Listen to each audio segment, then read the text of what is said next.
Hello everyone, welcome to a new video of English Senior Secondary Course NIOS. So in the previous video we have discussed about My Grandmother's House poem written by Kamala. So in the coming video we are going to discuss about in-text question 6.1, 6.2 and 6.3. Before that I would like you to subscribe to the channel, give it a thumbs up if you like the content, and share it with your friends so that they can also use it. Let's start. So discussion of the poem. That means there is a house now far away where once I received love. That woman died. The house withdrew into silence. Snakes moved among books. I was then too young to read and my blood turned cold like the moon. We have already discussed the meaning of these lines.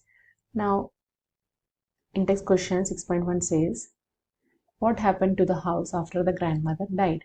So once the grandmother died, the house withdrew into silence. That is the answer. Second question is, why was the poet not able to read the books? The poetess was not able to read the books because she was too young then. Next one is description of simile. Already we have discussed about this.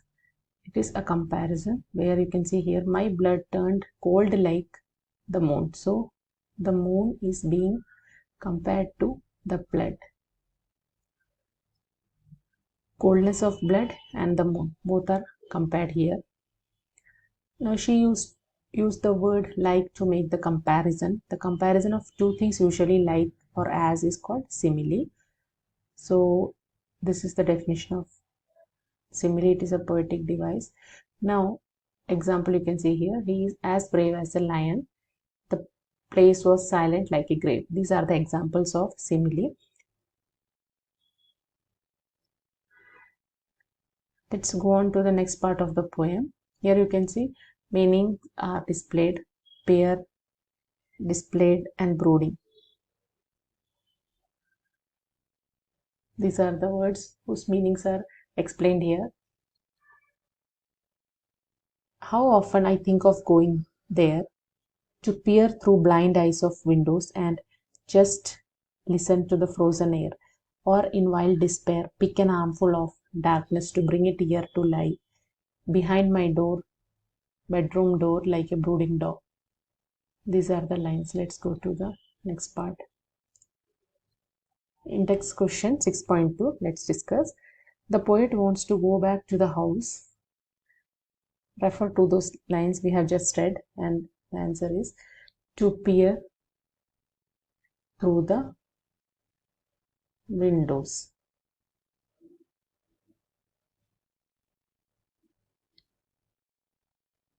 Through the windows or blind eyes of the windows. Next one is to listen to the frozen air. To the frozen air. To pick the darkness or an armful of darkness. Okay. Look at the phrase blind eyes of windows. Window is a non-living object. In the poem, the window has been given a human physical feature, blind eye. Okay. What do we call this poetic transformation? So again, this belongs to poem. So this kind of description or comparison, of a non-living item with human qualities is known as personification. Okay, this we have already discussed in the leisure chapter, leisure poem. In addition to the personification, why are the eyes of windows described as blind? Because through the windows nothing is visible outside. That's why it is described as blind. Now third question is, why is the air in grandmother's house described as frozen? The air in the grandmother's house is described as frozen because the house is empty now. Nobody is residing there and it is very silent and dark.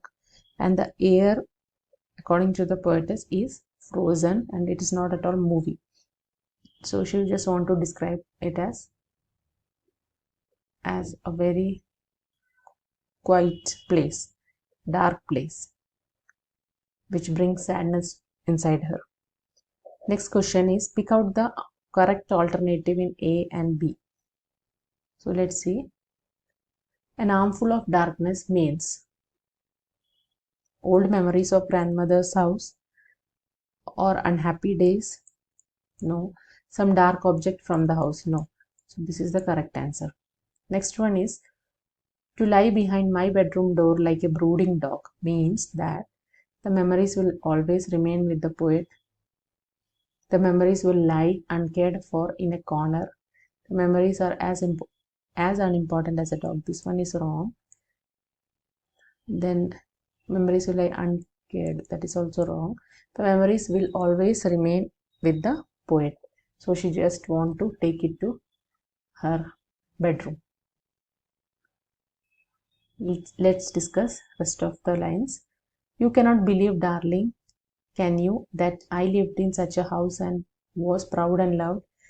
I who have lost my way and beg now at strangers' doors to receive love, at least in small change. So that are the final lines where you have to see the in-text questions for this.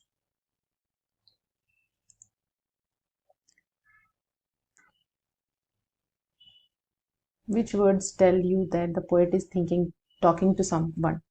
The poet is talking to somebody because she uses the word darling and she's mentioning it to that person. What is she telling him or her? She recollects her past filled with care and love when her grandmother was alive. In the last 3 lines of the poem, the poet thinks of herself as a beggar. What is she begging for? She is begging for love. What does she mean by small change? So she need at least little love in return. That is what she expects from others. So hope you understood. All 3 in-text questions are discussed for the chapter My Grandmother's House. If you have got doubts, please do comment in the comment section and share it with your friends. Thank you for watching.